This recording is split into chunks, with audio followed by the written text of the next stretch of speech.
Well, guys, thank you so much for watching your fantasy league update. Week 5 is in the books. Um, this is just really just going over your roster, your team, looking at all the assets that you have, and giving you some ideas for the future on what to think about for the future. And yeah, make some moves. I understand it can be very difficult here just due to the fact that the cap space is so tight, but we're all working with it. We're all dealing with it. So with that, thanks, guys. We'll see you next time.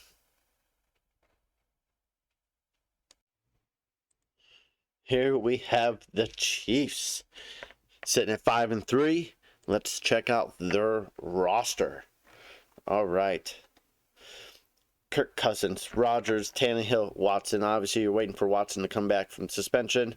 You're going through a bye week problem soon, or bye week, not problems, but just bye week soon, and you'll be good to go the rest of the year. The quarterback, running backs, no big name running backs. Got washed up. Ezekiel Elliott. You got Tony Gibson loses his job to a rookie. And backup Tony Pollard at least.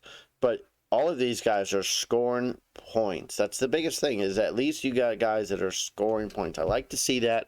So it's not really a knock on you. It's just a knock on like where they're heading. But at least they're still producing points for you. And I think Gibson actually put up some points last night against the Chiefs. 8 points. He was getting some carries, catches. I'm like, that needs to be Robinson, because I was starting Robinson, of course.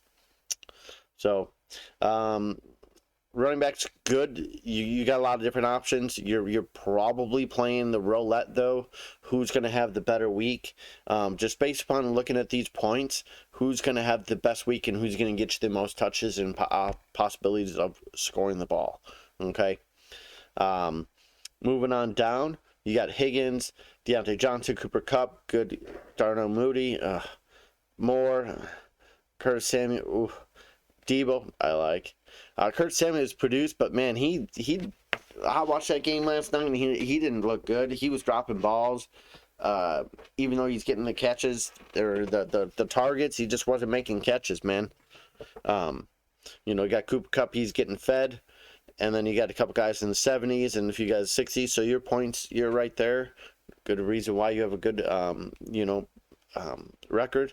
And then your tight ends 50s and then 128. Yep, defense fine both at 82. Good solid team.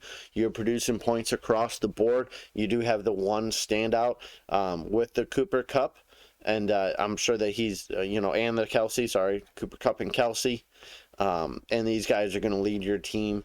While the other guys are just being consistent, scoring you 15 points a game, something like that. 10, 15 points a game. And then you got guys that you're not starting, probably Darnell Mooney or DJ Moore, just due to the inconsistencies, but that doesn't mean that their value's not there, okay? Cordell Patterson on the IR, which he'll be back, and he'll plug into kind of like, who do you start this week, okay? Same thing. Who are you starting this week?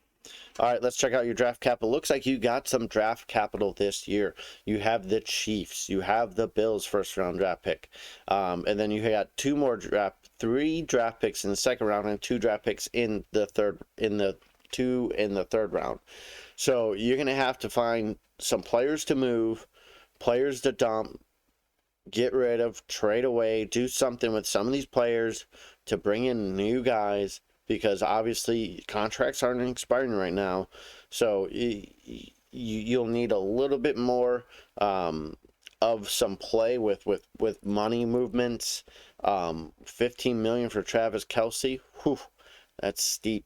Let's see what. $10 million for Ezekiel Elliott. Yes. $10 million for Aaron Rodgers. $11 million for Aaron Rodgers. And where's the Cooper Kupp at? Cooper Kupp. Oh man, $3 million. What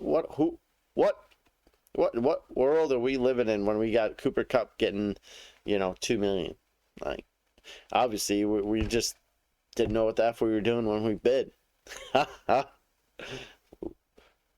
So, yep. And then you got first, second, 2, 3, thirds the following year. So you're going to have some nice young talent, but a lot of these contracts are going to still be around. So you either got to trade the draft picks or trade players. But no one can really take on the $10 million Ziggy Elliott. It's steep, man. Steep. Okay. So taking on the money is a problem. I mean, it's something I have to worry about too. So it's not just with you. It's with me. All right.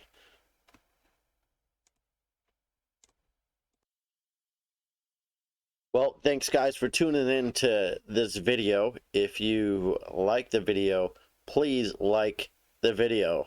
Get it? It helps me, shows that you guys are watching it and that you guys care. Appreciate you, and we'll see you guys next time.